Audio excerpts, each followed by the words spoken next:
I bought the entire wave of what is considered the worst Marvel Legends wave ever. This is the MCU version of the Eternals, and yes, I did collect them all, and I got the Build-A-Figure.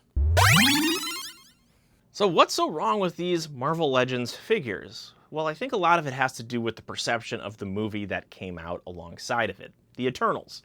This was a very hyped movie. It was going to take the MCU towards a direction of an epic-style movie. Now, of course, this was after Endgame, and the stakes post-Thanos world were very high. What direction was Marvel going to go? And the Eternals, being very cosmic beings, meant that we might be going into the far reaches of outer space. However, the story itself was very divisive. A lot of people had differing opinions. Some people liked it, some people hated it. Most people thought it was just kind of in the middle somewhere. But undeniably, the articles, the discussions, the videos all started coming out about just how cooked the MCU was, which might have just signaled that people were starting to tire slightly of superhero films, and which I don't know a whole lot about the Eternals and how they fit into the comic books, but to me, somebody who's a little more pop culture focused and knows the Captain Americas, the Thors, the Hulks, things like that, that it seemed to me like maybe these guys were a bit of a niche superhero group to fit into an entire movie, especially with how many characters they had. It wasn't my favorite Marvel movie ever, but it was still pretty good. There were some interesting visuals, cool characters, and it set up a lot of things that didn't necessarily pay off, but at the time it felt like there were some big things that were happening in the MCU that were going to shake up how future stories were told. But as the movie came out, people maybe were not as impressed as they were hoping to be, and when it came to the toys that backed it, well, that's where we kind of run into a problem.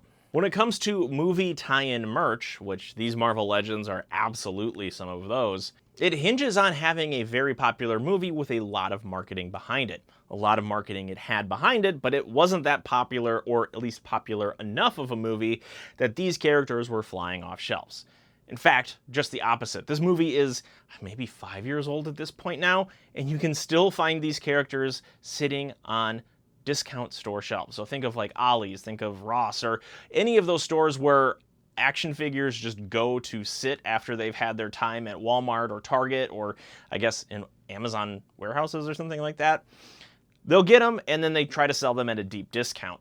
I was at Ollie's and there was just a ton of these Mercaris sitting there, and I don't think they're ever going to get sold at this point. Regardless, I still bought the whole lot because I wanted to complete a Marvel Legends set, which is something I haven't done yet, and these Eternals, well, they're actually pretty cheap. So if you want to get the experience of putting together a Build-A-Figure, not a bad one to start with. And the funny thing is, this isn't all of the characters from the Eternals.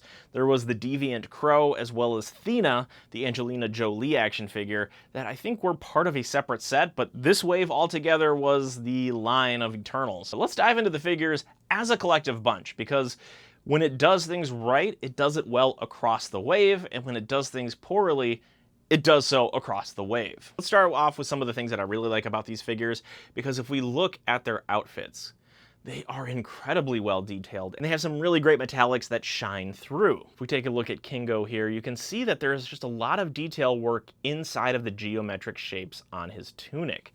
Same with Icarus. He has got a lot of gold accents that really make the details on these outfits pop. Gilgamesh, our Build-A-Figure, he doesn't necessarily have the intricate line details, but there are different color areas of this green on bronze.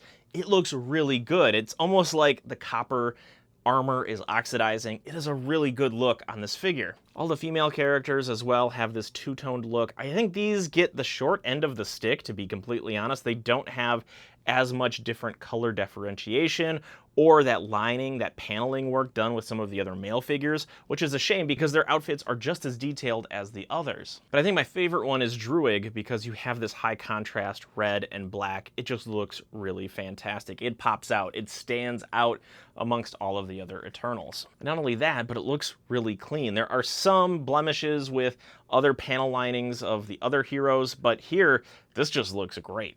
And if we take my two favorites here and we turn them around, you start to see one of the initial problems is that they didn't get the same paint treatment all the way around, which normally wouldn't be a big issue because when we're dealing with superheroes, we want to look at them so we can see the cool poses that they take. We can see their costumes, their outfits, their face sculpt or masks, whatever the hero is wearing.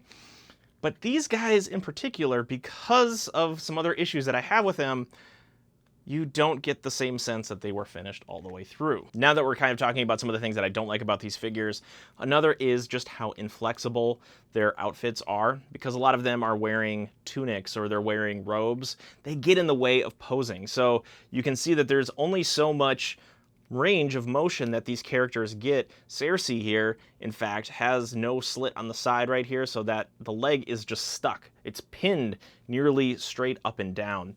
There is no extra articulation that I can get out of these figures. They're just very statuesque, which to me, if I'm talking about a statue and holding an action figure, there is an issue there, because an action figure should have a lot of different posability, range of motion, dynamic movement. We just don't really get that here. And again, I mentioned like the robes, the tunics that they wear. We only have upper torso articulation. There is no ab crunch. There is no added support to turn at the waist. It all is going to be in the upper shoulders, which again is limiting, which makes these more statues than action figures. Now, Sprite here has something that most of these other figures don't. There is some dry brushing on the hair, which gives it pop a little bit. However, since we are taking a look at this figure, I'll bring the other 3 female characters. Like in terms of these 3 characters here, they just have really old style articulation. There is no bicep swivel. There's only a single joint at the elbows. It is pinless. Both the elbows and the knees are pinless, but it's just old technology. Even though these are a few years old already, back then, it was still limiting, it was still infuriating. I should probably rank these, right? All right, last place is Mercari. The reason Mercari's in last place is because of the way the hair sits over the shoulder. It makes what should have been a very posable head sculpt impossible to pose. Next is Cersei. Same reason, essentially, but we're limited with the leg here, so that's the reason this is second to last. Moving up, we have Sprite. Now, I think this figure has probably the best range of motion out of any of the Eternals. However, I think that the costume on this is probably the most boring. Next, we have Kingo. I really like his hand accessories, the ones that have his blast effect on the finger, but because we are so limited in terms of how we can pose him, his costume looks great, but he just kind of stands like this. Next, we have Gilgamesh. As I talked about, I really like his costume. It kind of gives this copper oxidized look, but the face sculpt on this I think is really good in terms of the overall wave. It's probably one of the better ones. And it's just a larger figure that has some pretty cool range of motion, better than most. Next, we have Phastos. What I really like about this figure is how his costume looks. So we have like this 3-toned look, very geometric designs. The gold accents look amazing. Is he limited in his ability to move around? Absolutely, but I also think he has some of the most interesting hands, like natural relaxed posed hands out of the entire wave. Next, we have Icarus. I've got him with his second head sculpt. He's got his eyeballs ready to do some electricity or whatever his laser vision power was. This mostly comes down to his outfit. The blue metallic looks incredible, and the gold accents just highlight it so well. Fantastic costume design, and you know, he's not as limited as a lot of the other figures, and the only reason Icarus didn't take the #1 spot is because he didn't come with a Build-A-Figure part. I would have actually preferred to have one less head sculpt and just give it some Build-A-Figure thing, or it would have been great to have like a Build-A-Figure weapon, which is sorely missing from this line. Now, the best one in my opinion is Druig. I love the outfit. The contrast in the red is great. It also does something different with the shoulders, like these pauldrons on the side. While it does impede some of the movement, they can go all the way around. So it's one of those things that loop over the shoulder peg that look really cool, but it gives him a distinct look from all of the other Eternals that I think looks really good, and also I think he has one of the better head sculpts of the entire wave as well. So that's how I'd rank him, from worst of the worst to best of the worst. No, I'm just kidding. I don't think it's the worst. Really, I think people just think way too much about the Eternals movie and how much they didn't possibly like that, and then just kind of fix it, like transpose that onto the figures. So as you've noticed, I've been having a lot more complaints with these figures than things that I actually like, which lends credence to this being not a very good wave of Marvel Legends. But does it rise to the level of worst wave ever? I don't think so. I think a lot of the perception of these figures, because these weren't in a successful MCU film, they weren't going to be in a successful Marvel Legends wave. Let's say, for instance, the movie did extremely well. Let's just say it went beyond amazing in the reviews. People loved it. It made billions of dollars.